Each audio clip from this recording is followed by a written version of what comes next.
Hello friends, welcome back to my channel. Friends, ಇವತ್ತಿನ ವಿಡಿಯೋದಲ್ಲಿ ಬ್ಲೌಸ್ನ ಯಾವ ರೀತಿ ಸ್ಟಿಚಿಂಗ್ ಮಾಡೋದು ಅಂತ ಹೇಳ್ಕೊಡ್ತಾ ಇದ್ದೀನಿ. ನಾನು ಈ ಬ್ಲೌಸ್ನ ಯಾವ ರೀತಿ ಕಟ್ಟಿಂಗ್ ಮಾಡಿದ್ದೀನಿ ಅದನ್ನು ಆಲ್ರೆಡಿ ನಾನು ವೀಡಿಯೋನ ಅಪ್ಲೋಡ್ ಮಾಡಿದ್ದೀನಿ. ಆ ವಿಡಿಯೋ ಲಿಂಕು ನಾನು ಡಿಸ್ಕ್ರಿಪ್ಷನಲ್ಲಿ ಹಾಕಿರ್ತೀನಿ, ನೋಡೋದಿದ್ರೆ ನೀವು ನೋಡ್ಬೋದು. ಕಟ್ಟಿಂಗ್ ಬೇಕು ಅಂತಂದರೆ ಇವತ್ತು ನಾನು ಸ್ಟಿಚಿಂಗ್ ಮಾಡೋದು ಯಾವ ರೀತಿ ಅಂತ ಹೇಳ್ಕೊಡ್ತೀನಿ ನೋಡಿ. ಫಸ್ಟು ನಾನಿಲ್ಲಿ ಬ್ಲೌಸ್ ಬೆಲ್ಟ್ನ ಫಸ್ಟು ಲೈನಿಂಗು ಮತ್ತು ಮೇನ್ ಫ್ಯಾಬ್ರಿಕ್ಕು ಎರಡನ್ನೂ ಕೂಡ ಇಟ್ಕೊಂಡು ಈ ಥರ ಸ್ಟಿಚಿಂಗ್ ಮಾಡ್ಕೋಬೇಕು. ಇದರಲ್ಲಿ ನಾನು ತುಂಬ ಬ್ಲೌಸ್ ಫಿಟ್ಟಿಂಗ್ ಯಾವ ರೀತಿ ಮಾಡೋದು, ಫೈನಲ್ ಫಿಟ್ಟಿಂಗ್ ಯಾವ ರೀತಿ ಮಾಡೋದು ಅದನ್ನೆಲ್ಲ ನೀಟಾಗಿ ಹೇಳ್ಕೊಟ್ಟಿದ್ದೀನಿ ನಾನು ನಿಮಗೆ. ಲಾಸ್ಟ್ ತನಕ ವೀಡಿಯೋ ನೋಡಿ, ನಿಮಗೆ ಗೊತ್ತಾಗುತ್ತೆ. ತುಂಬ ಈಸಿ ಮೆಥಡಲ್ಲಿರುತ್ತೆ ನೋಡಿ. ಇಷ್ಟು ಈ ಥರ ಫಸ್ಟ್ ಸ್ಟಿಚಿಂಗ್ ಮಾಡ್ಕೊಳ್ಳಿ. ಅದಾದಮೇಲೆ ಲೈನಿಂಗು ಮತ್ತು ಮೇನ್ ಫ್ಯಾಬ್ರಿಕ್ಕು ಎರಡೂ ಕೂಡ ಒಟ್ಟಿಗೆ ಇಟ್ಟು ಅಟ್ಯಾಚ್ ಮಾಡ್ಕೊಳ್ಳಿ. ಅಂದರೆ ನೋಡಿ, ಮತ್ತು ಇದನ್ನು ಉಲ್ಟಾ ಇದೆಯಾ ಸೀದಾ ಇದೆಯಾ ಅಥವಾ ಮಡಚಿದೆಯಾ ಅದನ್ನು ಕರೆಕ್ಟಾಗಿ ನೋಡಿಕೊಂಡು ನೀವು ಪೀಸು ಲೈನಿಂಗು ಮತ್ತು ಮೇನ್ ಫ್ಯಾಬ್ರಿಕ್ ಎರಡೂ ಕೂಡ 4 ಕಡೆ ಸ್ಟಿಚಿಂಗ್ ಮಾಡ್ಕೋಬೇಕು. ಅದಾದಮೇಲೆ ಎಕ್ಸ್ಟ್ರಾ ಫ್ಯಾಬ್ರಿಕ್ನ ಕಟ್ಟಿಂಗ್ ಮಾಡ್ಕೋಬೇಕು.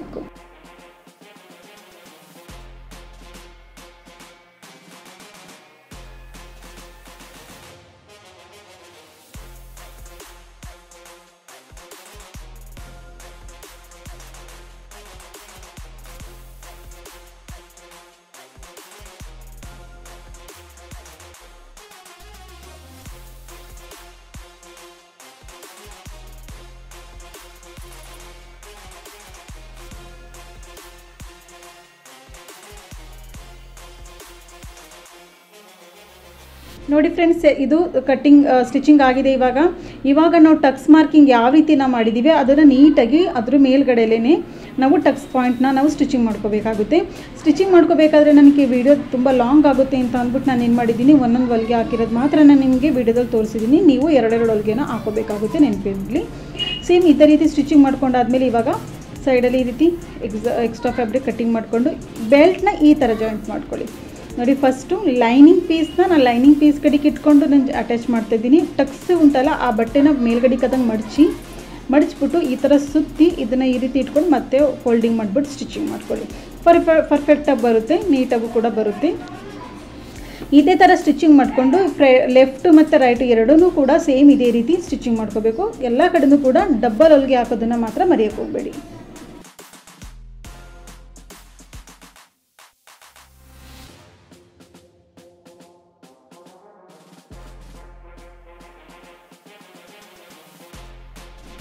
ಮತ್ತು ಇಲ್ಲಿ ಚೆಕ್ ಮಾಡ್ಕೊಳ್ಳಿ, ಫ್ರಂಟ್ ಪಾರ್ಟು ಮತ್ತು ಲೆಫ್ಟು ರೈಟು ಎರಡೂ ಕರೆಕ್ಟಾಗಿ ಬಂದಿದೆಯಾ ಅಂತ ಅಂದ್ಬಿಟ್ಟು.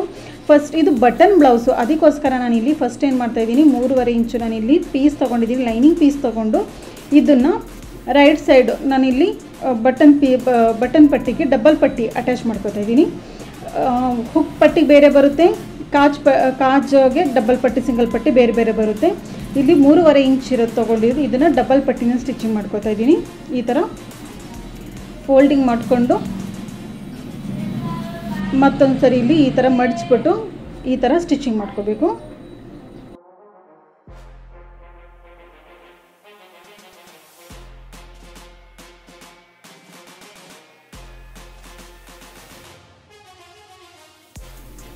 ನೆಕ್ಸ್ಟ್ ಇಲ್ಲಿ 1.5 ಇಂಚ್ ನಾನು ಪೀಸ್ ತೊಗೊಂಡಿದ್ದೀನಿ. ವಿಡ್ತಲ್ಲಿ 1.5 ಇಂಚ್ ತೊಗೊಂಡು ಅದನ್ನು ಒಂದು ಸೈಡು ಫೋಲ್ಡಿಂಗ್ ಮಾಡ್ಕೊಂಡಿದ್ದೀನಿ. ಇವಾಗ ಏನು ಮಾಡ್ಕೋಬೇಕು, ಇದನ್ನು ಇಲ್ಲಿ ಮೇಲ್ಗಡೆಯಿಂದ ಹೊಲಿಗೆ ಹಾಕ್ಕೊಂಡು ಅದಕ್ಕೆ ದಾಪ್ ಸ್ಟಿಚಿಂಗ್ ಹಾಕ್ಕೊಂಡು ಒಳಗಡೆ ಸೈಡು ಮಡ್ಚ್ಕೊಂಡು ಈಗ ಈ ರೀತಿ ಹೊಲಿಗೆ ಹಾಕ್ಕೊಳ್ಳಿ. ಇದು ಬಟನ್ ಪಟ್ಟಿ.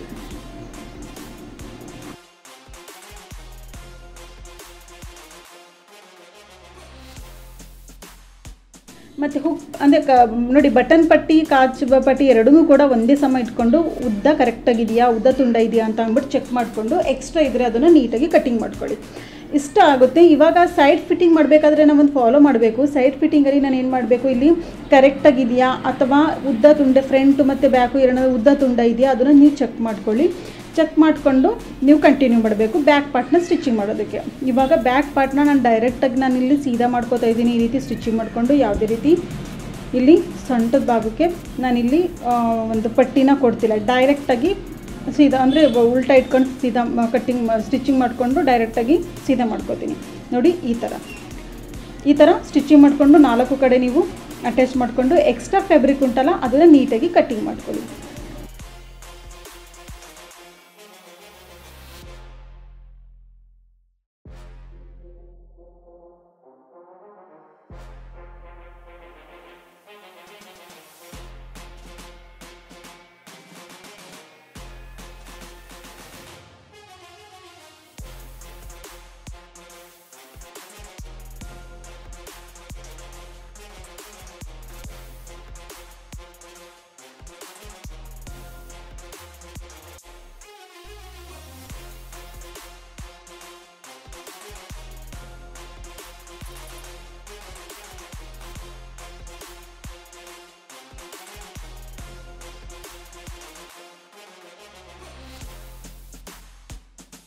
ಮತ್ತು ನೆಕ್ಸ್ಟ್ ಏನು ಮಾಡಬೇಕು, ನೀವು ಸೆಂಟರಿಂದ 4 ಇಂಚು ಲೆಫ್ಟ್ಗೆ ಮತ್ತು 4 ಇಂಚು ರೈಟ್ಗೆ ಮತ್ತು ಮೇಲ್ಗಡೆ ಸೈಡು ಕೂಡ 4 ಇಂಚು ಈ ರೀತಿ ನೀವು ಮಾರ್ಕಿಂಗ್ ಮಾಡಿಕೊಂಡು ಬ್ಯಾಕ್ ಟಕ್ಸ್ನ ಈ ಥರ ಸ್ಟಿಚಿಂಗ್ ಮಾಡ್ಕೊಳ್ಳಿ. ಇಲ್ಲೂ ಕೂಡ ಡಬಲ್ ಹೊಲಿಗೆನೇ ಹಾಕೊಳ್ಳಿ. ವಿಡಿಯೋದಲ್ಲಿ ಮಾತ್ರ ನಾನು ಸಿಂಗಲ್ ಹೊಲಿಗೆನ ನಿಮ್ಗೆ ತೋರಿಸ್ತಾ ಇದ್ದೀನಿ. ಅದಾದಮೇಲೆ ನಾನು ಇಲ್ಲೊಂದು ಹೊಲಿಗೆ ಹಾಕೋತಾ ಇದ್ದೀನಿ, ಯಾಕಂದರೆ ಸ್ವಲ್ಪ ಬಾರ್ಡರ್ ಕಡಕ್ ಇದೆಯಲ್ವಾ, ಅದು ಕರೆಕ್ಟಾಗಿ ನೀಟಾಗಿ ಕೂರುತ್ತೆ ಅಂತ ಅಂದ್ಬಿಟ್ಟು ಇಲ್ಲೊಂದು ಹೊಲಿಗೆ ಹಾಕ್ಕೊಂಡಿದ್ದೀನಿ. ಅದು ಸೇಮ್ ಕಲರ್ ಇದೆಯಲ್ವಾ, ಅದಕ್ಕೋಸ್ಕರ ಕಾಣಿಸಲ್ಲ. ಇವಾಗ ಏನು ಮಾಡಬೇಕು, ಫ್ರಂಟ್ ಮತ್ತು ಬ್ಯಾಕು ಎರಡನ್ನೂ ಕೂಡ ಈ ಥರ ಇಟ್ಬಿಟ್ಟು ಶೋಲ್ಡರಲ್ಲಿ ಆದಷ್ಟು ತುದೀಲಿ ಮತ್ತು ಒಂದು ಹೊಲಿಗೆನ ಹಾಕೊಳ್ಳಿ. ಮತ್ತು ಇಲ್ಲೂ ಕೂಡ ಆದಷ್ಟು ತುದೀಲಿ ಇರಲಿ, ನೀವು 1 ಇಂಚು ಕೂಡ ಕೊಡೋಕೆ ಹೋಗಬೇಡಿ. ಆದಷ್ಟು ತುದೀಲಿ ಹೊಲಿಗೆ ಹಾಕ್ಕೊಂಡು ಎಕ್ಸ್ಟ್ರಾ ಫ್ಯಾಬ್ರಿಕ್ನ ಕಟ್ಟಿಂಗ್ ಮಾಡ್ಕೊಳ್ಳಿ. ನಂತರ ಇದನ್ನು ಈ ಥರ ಫೋಲ್ಡಿಂಗ್ ಮಾಡಿಬಿಟ್ಟು ಇಲ್ಲಿ ಓನ್ಲಿ 1/2 ಇಂಚು ಅಂತ ಅಂದರೆ 1/4 ಇಂಚು ಗ್ಯಾಪ್ ಕೊಟ್ಬಿಟ್ಟು ನೀವು ಇಲ್ಲಿ ಸ್ಟಿಚಿಂಗ್ ಮಾಡ್ಕೊಳ್ಳಿ.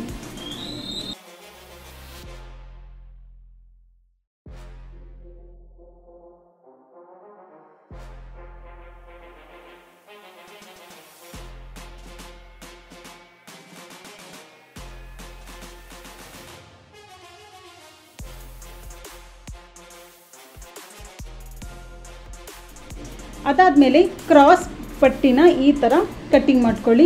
ಇದು ವಿಡ್ತಲ್ಲಿ ಇರೋವಂಥದ್ದು 1/4 ಇಂಚ್ 1/4 ಇಂಚ್ ಇದೆ. ಈ ಥರ ಉಳಿದಿರುವಂಥ ಫ್ಯಾಬ್ರಿಕಲ್ಲಿ ನೀವು ಕ್ರಾಸ್ ಪಟ್ಟಿನ ಕಟ್ಟಿಂಗ್ ಮಾಡ್ಕೋಬೇಕು. ಇದು ನಾನು ಪೈಪಿಂಗ್ ಮಾಡೋದಕ್ಕೆ ನಾನು ಕಟ್ಟಿಂಗ್ ಮಾಡ್ಕೋತಾ ಇದ್ದೀನಿ. ಒಂದು 3-4 ಪೀಸ್ನ ನೀವು ಕಟ್ಟಿಂಗ್ ಮಾಡ್ಕೋಬೇಕಾಗುತ್ತೆ. ಅದಾದಮೇಲೆ ಇದನ್ನು ಎಲ್ಲ ಪೀಸು ಕೂಡ ಒಂದೇ ಸಮನಾಗಿರಲಿ. ವಿಡ್ತಲ್ಲಿ ಉದ್ದ ತಿಂಡ ಇದ್ದರೂ ಪರವಾಗಿಲ್ಲ, ಬಟ್ ವಿಡ್ತಲ್ಲಿ ಮಾತ್ರ ಏನಾಗಿರಬೇಕು, ಅದು ಒಂದೇ ಸಮನೇ ಇರಬೇಕು. ಈ ಥರ ನೀವು ಕಟ್ಟಿಂಗ್ ಮಾಡಿಕೊಂಡು ಕ್ರಾಸಾಗಿ ನೀವು ಸ್ಟಿಚಿಂಗ್ ಮಾಡ್ಕೋಬೇಕು. ನೋಡಿ, ಇದು ಕ್ರಾಸ್ ಇದೆ, ನಾನು ಇದನ್ನು ಕೂಡ ಕ್ರಾಸಲ್ಲೇ ಇಡ್ತಾ ಇದ್ದೀನಿ. ಕ್ರಾಸಾಗಿ ನೀವು ಸ್ಟಿಚಿಂಗ್ ಮಾಡ್ಕೋಬೇಕು. ಆವಾಗ ಮಾತ್ರ ನೀವು ಹೊಲಿತಿರುವಂಥ ಪೈಪಿಂಗು ಚೆನ್ನಾಗಿ ಬರೋದಕ್ಕೆ ಸಾಧ್ಯ, ಇಲ್ಲಾಂದರೆ ಸರಿ ಬರಲ್ಲ, ನೆನಪಿರಲಿ. ಇವಾಗ ನೋಡಿ, ಇದನ್ನು ಈ ಥರ ಇಟ್ಕೊಂಡು ಈಗ ಎಲ್ಲನೂ ಕೂಡ ಸ್ಟಿಚಿಂಗ್ ಮಾಡ್ಕೊಂಡೋಯ್ತು. ಇವಾಗ ಎಕ್ಸ್ಟ್ರಾ ಫ್ಯಾಬ್ರಿಕ್ಕು, ಎಕ್ಸ್ಟ್ರಾ ಥ್ರೆಡ್ಡು ಅದನ್ನೆಲ್ಲ ನೀಟಾಗಿ ಕಟ್ಟಿಂಗ್ ಮಾಡ್ಕೊಳ್ಳಿ.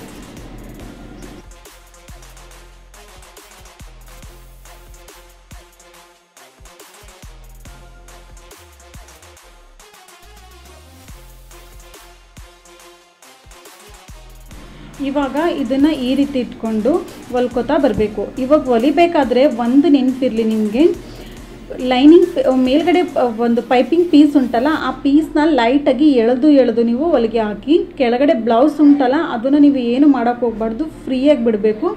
ಮೇಲ್ಗಡೆ ಲೈನಿಂಗ್ ಪೀಸ್ ಉಂಟಲ್ಲ ಅದನ್ನು ಮಾತ್ರ ನೀವು ಎಳೆದು ನೀವು ಸ್ವಲ್ಪ ಲೈಟಾಗಿ ಎಳೆದು ಫಿನಿಶಿಂಗ್ ಹಾಕ್ಕೊಟ್ಟು ನೀವು ಸ್ಟಿಚಿಂಗ್ ಮಾಡಬೇಕು. ಆವಾಗ ನಿಮ್ಮ ಒಂದು ಪೈಪಿಂಗು ಫಸ್ಟ್ ಮೆಥಡು ಇದು ಕರೆಕ್ಟಾಗಿ ಬರುತ್ತೆ.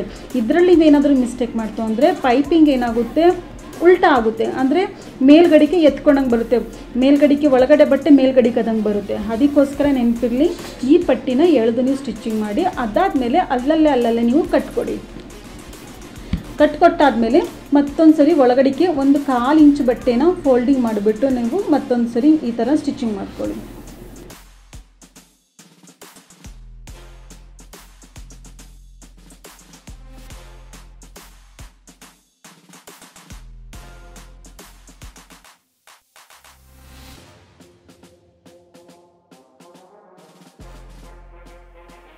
ಮತ್ತು ಇವಾಗ ಏನು ಮಾಡಬೇಕು, ಇದನ್ನು ಪೈಪಿಂಗ್ಗೆ ನಮಗೆ ಎಷ್ಟು ದಪ್ಪ ಬೇಕು, ಸಣ್ಣ ಬೇಕು ಪೈಪಿಂಗು, ಅದ್ರ ಪ್ರಕಾರ ನಾವು ಬಟ್ಟೆನ ಒಳಗಡೆ ಸೈಡು ಫೋಲ್ಡಿಂಗ್ ಮಾಡಿಕೊಂಡು ತುದೀಲಿ ಆದಷ್ಟು ಪೈಪಿಂಗು ಮತ್ತು ಬ್ಲೌಸ್ ಎರಡು ಮಧ್ಯದಲ್ಲಿ ನಾವು ಹೊಲಿಗೆ ಹಾಕೋತಾ ಹೋಗಬೇಕು.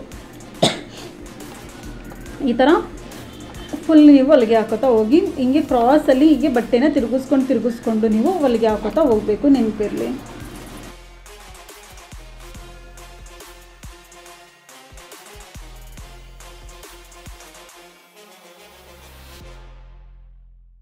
ನೋಡಿ ಪೈಪಿಂಗ್ ಎಷ್ಟು ಚೆನ್ನಾಗಿ ಬಂದಿದೆ ಅಂತ, ತುಂಬ ಚೆನ್ನಾಗಿ ಬಂದಿದೆ. ಈ ಮೆಥಡಲ್ಲಿ ನೀವು ಬಿಗಿನರ್ಸ್ ಆದ್ರೂ ಕೂಡ ಈ ಮೆಥಡಲ್ಲಿ ಫಾಲೋ ಮಾಡಿ, ತುಂಬ ಚೆನ್ನಾಗಿ ಬರುತ್ತೆ, ಯಾವುದೇ ರೀತಿ ಪ್ರಾಬ್ಲಮ್ ಬರಲ್ಲ ನಿಮಗೆ. ಇದು ಕಂಪ್ಲೀಟ್ ಆಯಿತು. ಇವಾಗ ಸ್ಲೀವ್ಸಲ್ಲಿ ತುಂಬ ಜಾಸ್ತಿ ಕನ್ಫ್ಯೂಸು ಅಂತ ಅಂದರೆ ನೋಡಿ, ನಾನಿಲ್ಲಿ ಈ ಥರ ಕಟ್ಟಿಂಗ್ ಮಾಡಿದ್ದೆ. ಇದರ 4 ಪೀಸ್ ಸ್ಟಿಚಿಂಗ್ ಮಾಡ್ಕೊಳ್ಳೋಂಥ ಅವಶ್ಯಕತೆ ಏನಿಲ್ಲ, ಓನ್ಲಿ 2 ಪೀಸಲ್ಲಿ ಮಾತ್ರ ಡನ್ ಆಗುತ್ತೆ. ಇದು ಜಾಸ್ತಿ ಬಟ್ಟೆ ತುಂಬ ಅಂದರೆ ಒಂದು 38 ಸೈಜಿನ ಜಾಸ್ತಿ ಇತ್ತು ಅಂತ ಅಂದರೆ ಆರ್ಮೋಲ್ ಸೈಡಲ್ಲಿ ಬಟ್ಟೆ ಸಾಲ್ಟೇಸ್ ಆಗುತ್ತೆ. ಅದನ್ನು ಈ ಥರ ಕಟ್ಟಿಂಗ್ ವಿಡಿಯೋ ನೋಡಿದ್ರೆ ನಿಮ್ಗೆ ಗೊತ್ತಾಗುತ್ತೆ ಯಾವ ರೀತಿ ನಾನು ಬ್ಲೌಸ್ ಮಾರ್ಕಿಂಗ್ ಮಾಡಿದ್ದೀನಿ ಅಂತ ಅಂದ್ಬಿಟ್ಟು, ಅಂದರೆ ಸ್ಲೀವ್ಸ್ ಮಾರ್ಕಿಂಗ್ನ ಇದನ್ನು ಈ ರೀತಿ ಅಟ್ಯಾಚ್ ಮಾಡ್ಕೊಳ್ಳಿ. ಆ ವಿಡಿಯೋ ನೋಡಿಬಿಟ್ಟು ಇದನ್ನು ನೋಡಿದ್ರೆ ನಿಮಗೆ ಕನ್ಫ್ಯೂಸ್ ಬರಲ್ಲ ಇದು ಯಾವ ರೀತಿ ಅಂತ ಅಂದ್ಬಿಟ್ಟು. ಎಕ್ಸ್ಟ್ರಾ ಫ್ಯಾಬ್ರಿಕ್ ಉಂಟಲ್ಲ ಇದನ್ನು ನೀಟಾಗಿ ಕಟ್ಟಿಂಗ್ ಮಾಡ್ಕೊಳ್ಳಿ. ಕಟ್ಟಿಂಗ್ ನೋಡಿ, ಪಿನ್ ಹಾಕಿದ್ದೀನಲ್ವ, ಅಟ್ಯಾಚ್ ಪಿನ್, ಅದನ್ನು ಬಿಚ್ಚಕ್ಕೆ ಹೋಗಬಾರ್ದು. ಈ ಥರ ಕಟ್ಟಿಂಗ್ ಮಾಡ್ಕೊಳ್ಳಿ. ಇವಾಗ ಫ್ರಂಟ್ ಪಾರ್ಟ್ನ ಈ ಥರ ಕ್ರಾಸಲ್ಲಿ ಕಟ್ಟಿಂಗ್ ಮಾಡ್ಕೋಬೇಕು. ಈಗ ಕರೆಕ್ಟಾಗಿ ಬಂದಿದೆ ನೋಡಿ, ಈ ಥರ ಕಟ್ಟಿಂಗ್ ಮಾಡ್ಕೋಬೇಕು. ಇದಾದಮೇಲೆ ಮೇನ್ ಫ್ಯಾಬ್ರಿಕ್ಕು ಅಂದರೆ ಬ್ಲೌಸ್ ಪೀಸಲ್ಲೂ ಕೂಡ ಸೇಮ್ ಇದೇ ರೀತಿ ಸಾಲ್ಟೇಜ್ ಇತ್ತು, ಅದನ್ನು ಕೂಡ ಸೇಮ್ ಇದೇ ರೀತಿ ನಾನು ಜಾಯಿಂಟ್ ಮಾಡ್ಕೊಂಡಿದ್ದೀನಿ. ಈ ಥರ ಜಾಯಿಂಟ್ ಮಾಡಿಕೊಂಡು ನಾನು ಡೈರೆಕ್ಟಾಗಿ ಸೀದಾ ಇಟ್ಕೊಂಡು ಅದ್ರ ಮೇಲ್ಗಡೆ ಲೈನಿಂಗ್ ಪೀಸ್ ಇಟ್ಕೊಂಡು ಡೈರೆಕ್ಟಾಗಿ ನಾನಿಲ್ಲಿ ಪಲ್ಟಿ ಮಾಡ್ತಾಯಿದ್ದೀನಿ. ಅಂದರೆ ಸೀದಾ ಮಾಡಿಕೊಂಡು ಸ್ಟಿಚಿಂಗ್ ಮಾಡ್ತಾಯಿದ್ದೀನಿ. ನೀವು ಬೇಕಾದರೆ ಬಟ್ಟೆ ಕೊಡಬೇಕು, ನೀವು ಪಟ್ಟಿ ಒಂದು ಚಿಕ್ಕದ ನೀವು ಒಂದು ಸ್ಲೀವ್ಸ್ ರೌಂಡಲ್ಲಿ ಕೊಡಬೇಕು ಅಂದರೆ ನೀವು ಕೊಡ್ಬೋದು, ಇಲ್ಲ ಅಂತಂದರೆ ಏನಿಲ್ಲ. ಯಾಕಂದರೆ ಇದು ಬಾರ್ಡರ್ ತುಂಬ ಹೆವಿ ಇದೆ, ಅದಕ್ಕೋಸ್ಕರ ಡೈರೆಕ್ಟಾಗಿ ನಾನಿಲ್ಲಿ ಸ್ಟಿಚಿಂಗ್ ಮಾಡ್ತಾಯಿದ್ದೀನಿ ನೋಡಿ. ಅದಾದಮೇಲೆ ಎಕ್ಸ್ಟ್ರಾ ಫ್ಯಾಬ್ರಿಕ್ ಏನಿದೆ ಅದನ್ನೆಲ್ಲ ನೀಟಾಗಿ ಕಟ್ಟಿಂಗ್ ಮಾಡ್ಕೊಳ್ಳಿ. 2 ಸ್ಲೀವ್ಸು ಕೂಡ ಇದೇ ರೀತಿ ರೆಡಿ ಮಾಡ್ಕೊಂಡಿದ್ದೀನಿ. ರೆಡಿ ಮಾಡ್ಕೊಂಡಾದ್ಮೇಲೆ ಚೆಕ್ ಮಾಡ್ಕೊಳ್ಳಿ ಎಲ್ಲ ಕರೆಕ್ಟಾಗಿದೆಯಾ, ಉದ್ದ ತುಂಡ ಏನಾದರೂ ಇದೆಯಾ ಅಂತ ಅಂದ್ಬಿಟ್ಟು. ಏನು ಇಲ್ಲ ಅಂತ ಕರೆಕ್ಟಾಗಿದೆ ಅಂತ ಗೊತ್ತಾದಮೇಲೆ ಅವಾಗ ಏನು ಮಾಡಬೇಕು, ಇವಾಗ ಸ್ಲೀವ್ಸ್ನ ಡೈರೆಕ್ಟಾಗಿ ನಾವು ಅಟ್ಯಾಚ್ ಮಾಡಬೇಕು. ನಾವು ಕ್ರಾಸಲ್ಲಿ ನಾವು ಎಕ್ಸ್ಟ್ರಾ ಕಟ್ಟಿಂಗ್ ಮಾಡಿದ್ದೀವಲ್ಲ ಅದನ್ನು ಫ್ರಂಟ್ ಪಾರ್ಟಿಗೆ ಇಟ್ಬಿಟ್ಟು ನಾವು ಈ ಥರ ಸ್ಟಿಚಿಂಗ್ ಮಾಡ್ಕೊತಾ ಹೋಗಬೇಕು. 2 ಕಡೆ ಸೈಡು ಸೇಮ್ ಇದೇ ರೀತಿ ಸ್ಟಿಚಿಂಗ್ ಮಾಡ್ಕೋಬೇಕು. ಒಂದು ನೆನಪಿರಲಿ, ಸ್ಲೀವ್ಸ್ನ ಎಳೆದು ನೀವು ಸ್ಟಿಚಿಂಗ್ ಮಾಡೋಕ್ಕೆ ಹೋಗಬೇಡಿ. ಸ್ಲೀವ್ಸ್ ಏನಾದರೂ ನೀವು ಎಳೆದು ಸ್ಟಿಚಿಂಗ್ ಮಾಡ್ತು ಅಂದರೆ ಶೋಲ್ಡರ್ ಡ್ರಾಪ್ ಆಗಿಬಿಡುತ್ತೆ, ನೆನಪಿರಲಿ.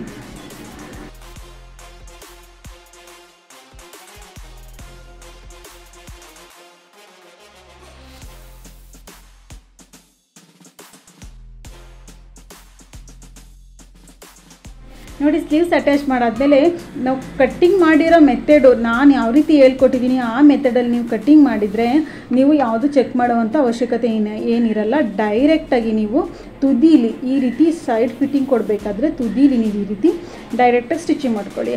ಕಟ್ಟಿಂಗ್ ಮಾಡಿರೋವಂಥ ಮೆಥಡ್ ಚೇಂಜ್ ಆಗಿದ್ದರೆ ಇದನ್ನು ಫಾಲೋ ಮಾಡೋಕ್ಕೆ ಹೋಗಬೇಡಿ. ನೋಡಿ, ನಾನು ಕಟ್ಟಿಂಗ್ ಮಾಡಿರೋ ಮೆಥಡಲ್ಲಿ ನೀವು ಕಟ್ಟಿಂಗ್ ಮಾಡ್ಕೊಂಡಿದ್ರೆ ಯಾವುದೇ ರೀತಿ ಚೆಕ್ ಮಾಡೋ ಫ್ರಂಟ್ ಉದ್ದ ಇದೆಯಾ, ಬ್ಯಾಕ್ ಉದ್ದ ಇದೆಯಾ ಅಂತ ಅಂದ್ಬಿಟ್ಟು ಚೆಕ್ ಮಾಡೋ ಅಂಥ ಅವಶ್ಯಕತೆಯೇ ಬರಲ್ಲ.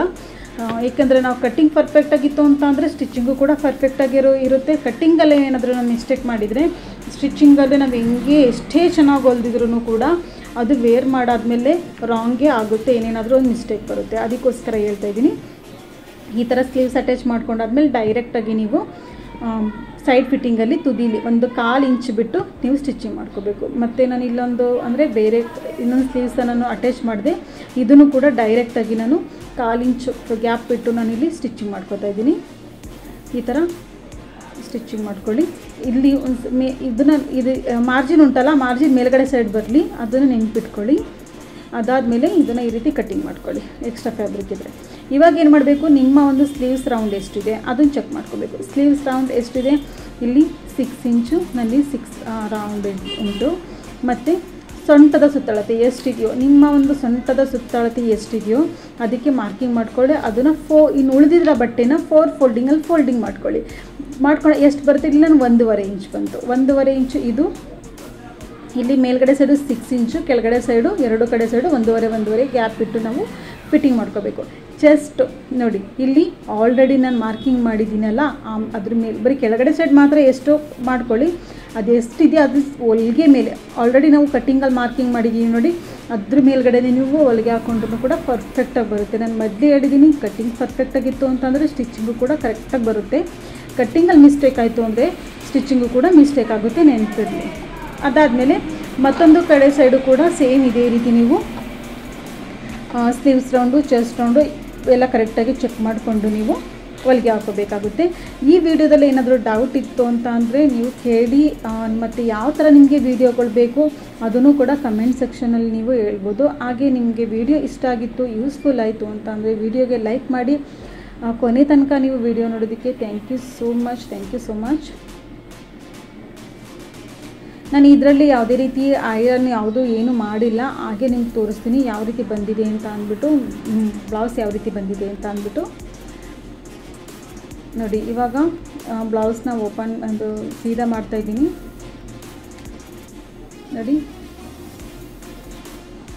ನೋಡಿ. ಇಲ್ಲಿ ಕರೆಕ್ಟಾಗಿ ಪಾಯಿಂಟು ಮಧ್ಯದಲ್ಲೇ ಬಂದಿದೆ, ಕರೆಕ್ಟಾಗಿ ಬಂದಿದೆ. ಈ ಥರ ಫಿನಿಶಿಂಗ್ ಬರಬೇಕು, ಮತ್ತು ಪೈಪಿಂಗು ಕೂಡ ಕರೆಕ್ಟಾಗಿದೆ.